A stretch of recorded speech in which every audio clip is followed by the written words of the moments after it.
Welcome to tonight's London Luminaries lectures, 14 historic properties working together to celebrate our collective history. My name is Rachel Morrison and I'm the host for this evening. I get the delight of welcoming you to our fantastic chair for this evening, and that is Angela Kidler. Good evening, everybody, and welcome to those of you who are joining us live, and also to those of you who are watching us on the YouTube channel. Thank you for your introduction, Rachel. It is always an honour to understudy the daunting Judith Hawley. This is our 4th season of Luminaries Talks, and as Rachel has said, the family has grown to 14 historic properties, as well as running these online talks, which is the purpose of the Luminaries charity. It's also proving to be a very valuable forum for sharing knowledge and supporting one another. I think every property represented here has reason to thank the National Lottery Heritage Fund for financial support. And of course, we thank all of you for your donations. The Luminaries series will be recorded and these recordings will be fully captioned. So if you have difficulty hearing anything live, you can watch the recording in a few days to pick up on anything you may have missed. So now to our speakers. I'm delighted to introduce Mari Smith, who is a teacher, and Mary Green, a journalist. Together, Mary and Mari are volunteers at Ham House and Garden, specialising in historic food, recipes, and domestic life. Mary and Mari.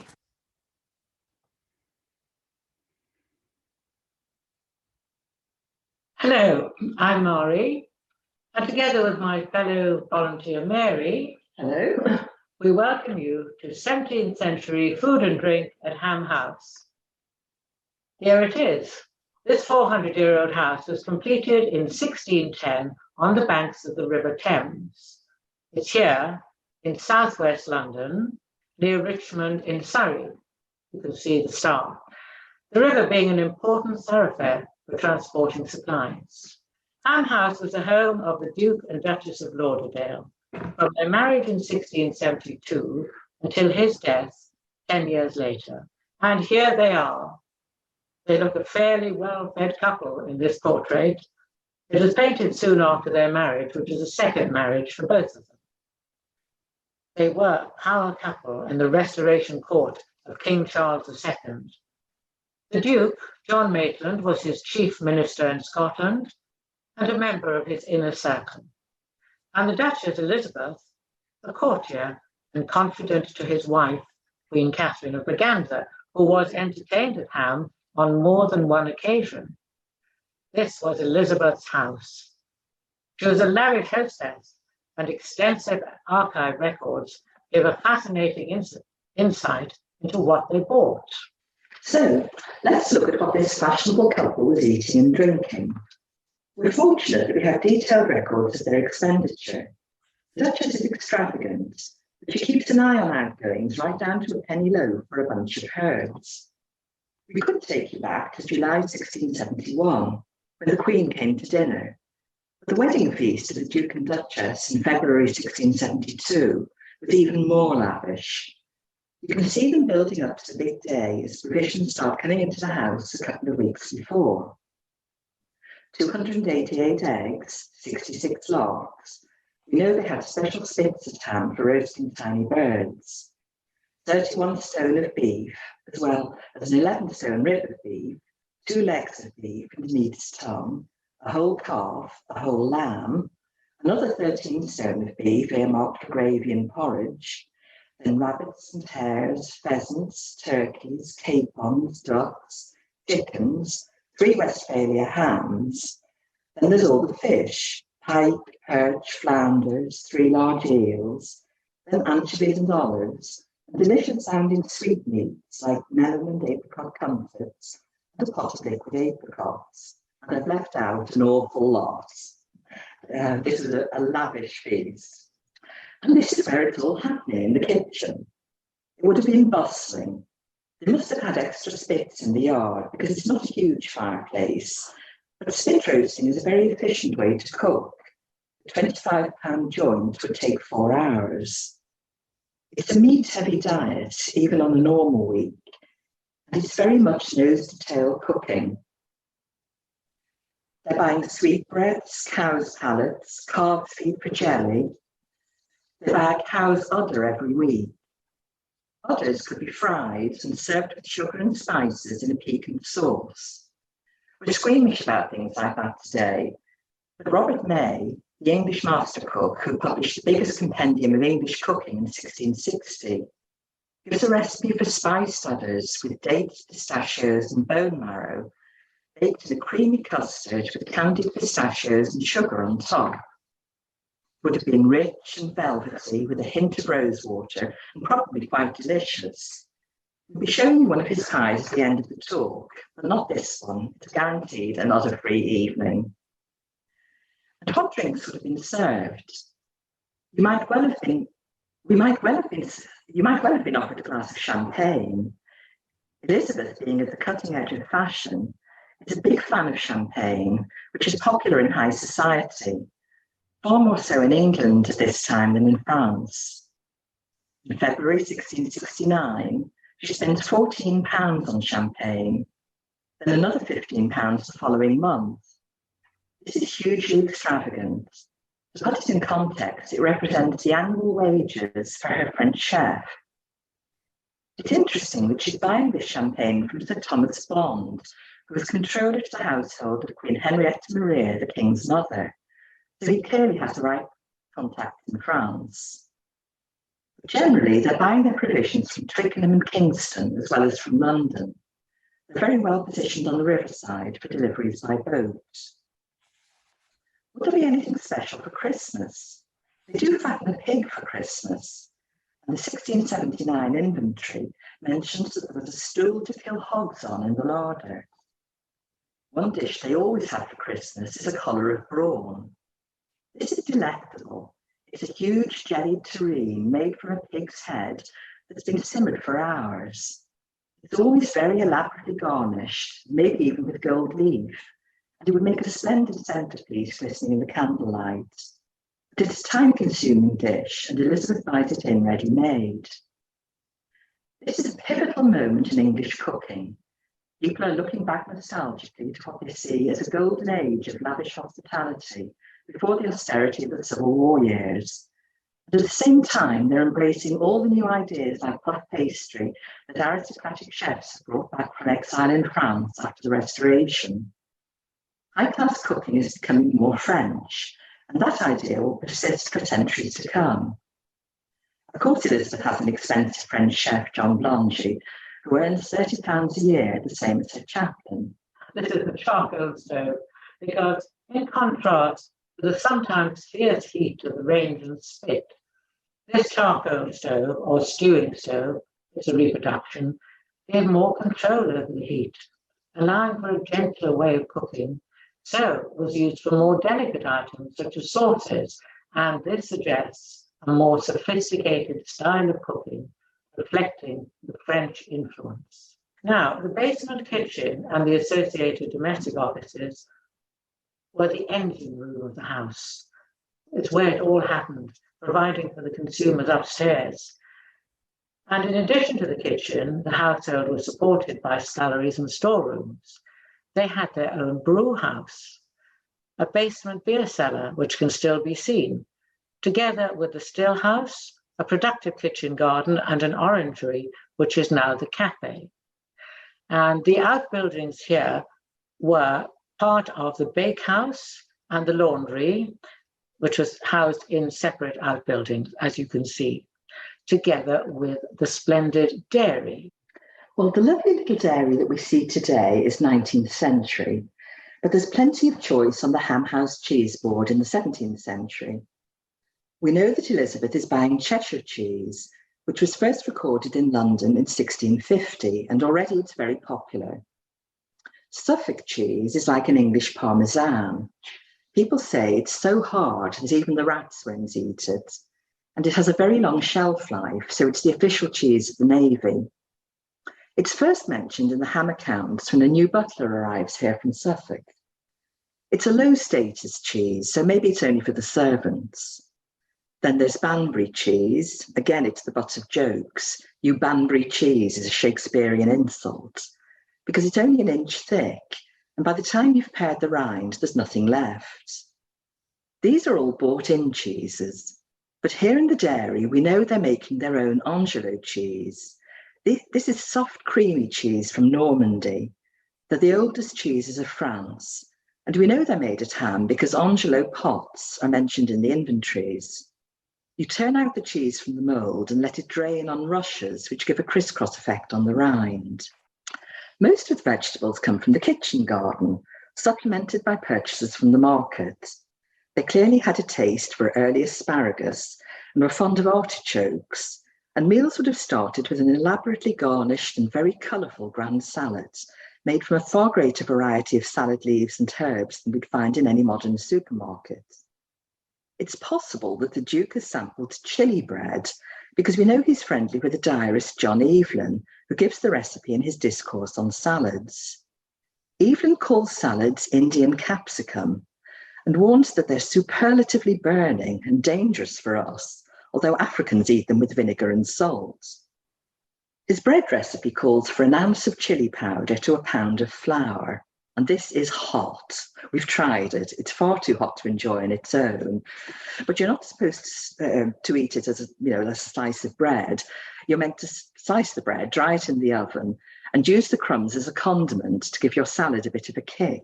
Now come over to the still house and imagine that it's June 1668 and they've just delivered 10 bushels of roses, 5 bushels of damask roses, 4 bushels of red roses, and 3 pecks of red rosebuds. And can you imagine the scent? No way could the Ham House garden supply all of this. It's all supplied by commercial growers.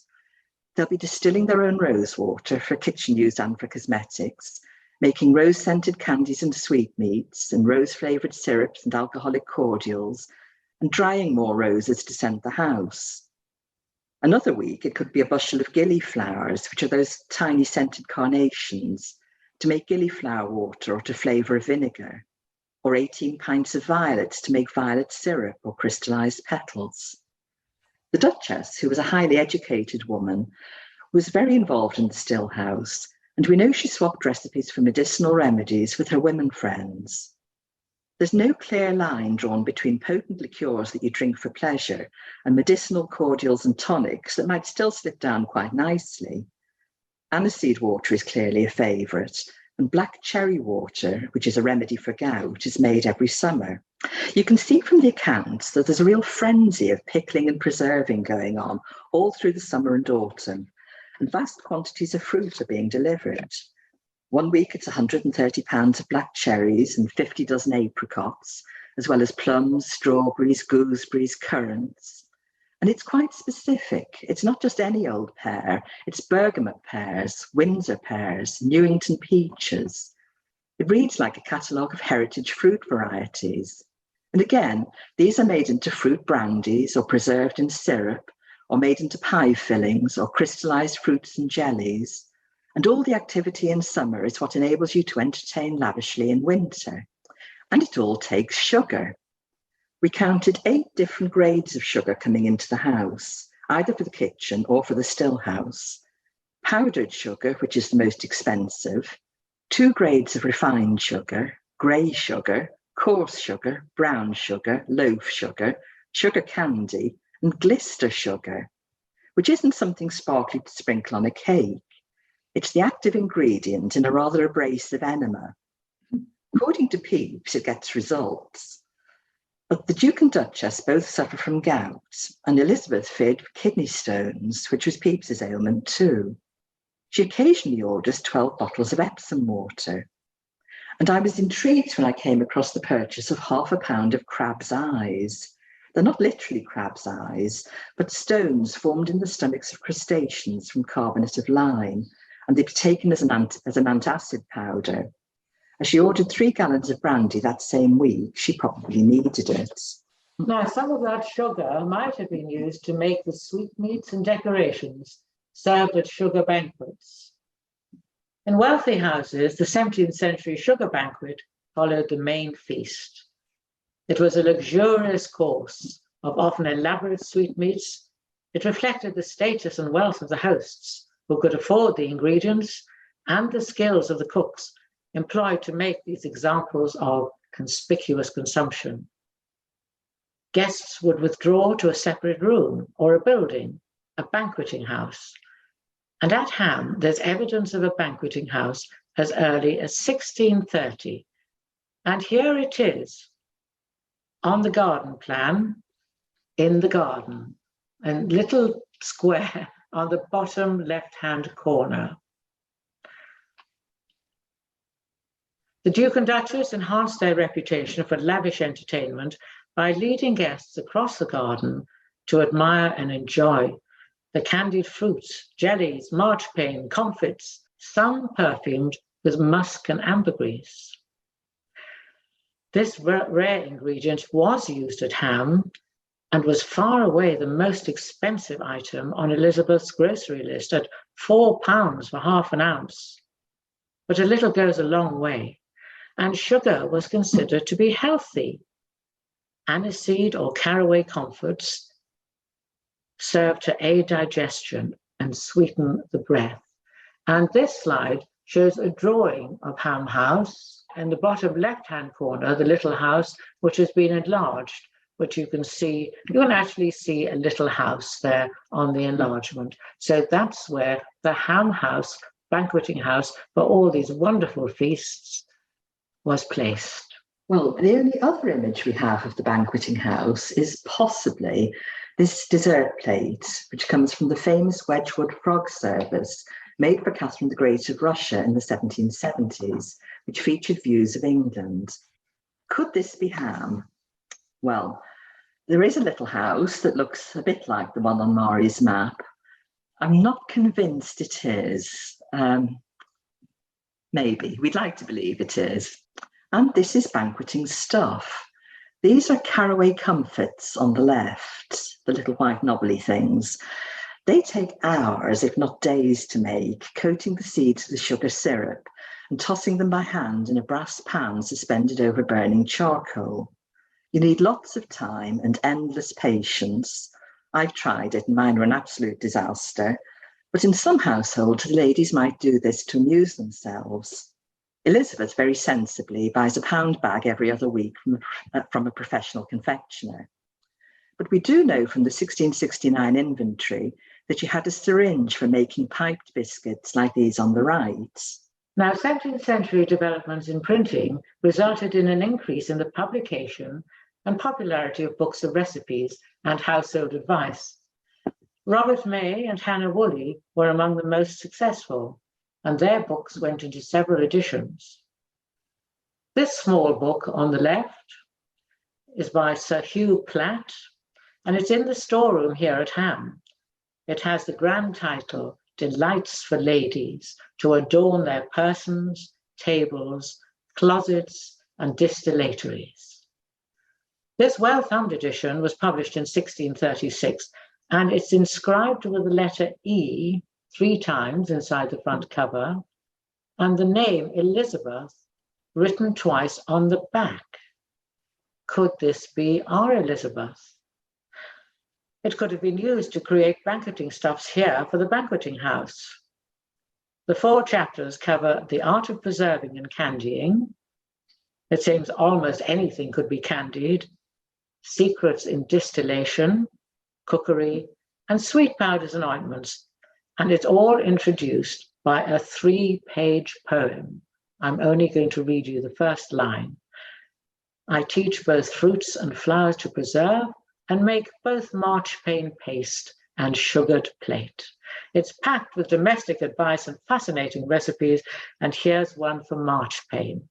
The corner of the page is turned down. That suggests it was regularly used, and we have followed it successfully for our food displays here at Ham. This is a still life by the Flemish artist, 17th century Flemish artist, Clara Peters, and center stage is a marchpane studded with comfits and rosemary. Next slide. Thank you.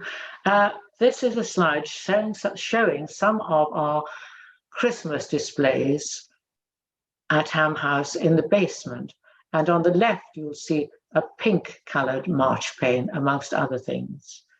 Our display, these were some of the other things we have made over the years for the Christmas display, mainly for a sugar banquet. There's a cake on the left, obviously. Then there are the quince sweetmeats made from quince from the ham house tree and served on a sugar plate with an embossed sugar crown. And then, possibly bizarrely, but people love this, the marzipan, bacon and eggs. So realistic, but made from marzipan. And then the marzipan fruits, of course. And finally, a general display of one of our Christmas displays.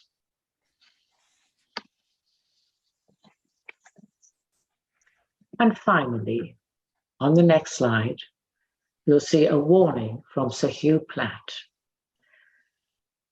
Guests are advised that after partaking of this feast, they may need to have their teeth cleaned and scaled by the barber. I won't read it all out, but at the end, he gives us the warning that if we don't do this or they don't do this, they may be forced to borrow a rack of teeth to eat their dinner. And before we ask our property curator, Dr. Hannah Maudsley, to join us looking at our aphrodisiac pie and Tafferty tart, I'll hand you back to Angela to finalize. Thank you, Angela. Thank you very, very much, both of you. That was so fascinating and so mouth-watering. Anyway, here we have a request to you all. Are you interested in volunteering? Because Ham House can always do with volunteers, though you have to be of great caliber like Mary and Mari to pass muster. And here are the next lectures that are coming up. So next week, we've got Strawberry Hill House, Food in Gothic Literature. We just wanted to show you the aphrodisiac pie and Tafferty tart, which is the title of the talk. We thought we would invite our property curator to say thank you, Dr. Hannah Maudsley, as she's been such a support to us. And we thought we'd tell you a little bit about both of these. So here is the aphrodisiac pie. Shall I talk about this, You Mary? talk about that, you may. Mary is the expert on aphrodisiac pie. Thank you, Mari. She's given me the notes. I take it every Friday night. Now, it's a beautiful colour filling. It's made from sweet potatoes and imported dried fruits. So it's really quite exotic. The sweet potatoes were imported from Spain and were very popular before our modern potatoes. They were popular for their supposed aphrodisiac qualities. You see this everywhere. But then again, so many things had aphrodisiac qualities. There was one other ingredient that we haven't been able to access. The other active ingredient are eringos. Now, these are sea holly, which is candied. Perhaps some of you grow it, so you know what to do with it now. And sea holly roots often featured in Elizabeth's grocery lists. The recipe is adapted from a 1661 book by William Ravisher. And I love that the playwright John Fletcher describes it as a good stirring dish for an old lady after a long Lent. Now, you're not an old lady, Hannah, but do start having a bit of it. And we'll show you the Tafferty tart. That's part of my job. Great. We did have eringos growing in the garden, and I did suggest to the gardeners we could dig them up and experiment, but they were a bit unenthusiastic about letting me loose. And I think once you've dug the root up, the plant is dead. Anyway, we have a Tafferty tart coming up behind. And this is made from layers of apples sprinkled with fennel seeds and lemon peel and rosewater, which the rosewater, of course, could have been made in the still house here. It's from my favourite 17th century cookery writer, Robert May, whose book, The Accomplished Cook, was one of the first illustrated cookery books. And he gives some absolutely wonderful designs for elaborate pie toppings, but sadly no picture for a Tafferty tart, so you've got to kind of use your imagination and hope for the best. It clearly would have been a very popular recipe because it appears in several other books, in fact, even going back a century before this. But when you think it's been enjoyed for 350 years, if not longer, it only made it into the Oxford English Dictionary in 2019. So there's obviously been a spate of interest in Tafferty tarts in the last few years.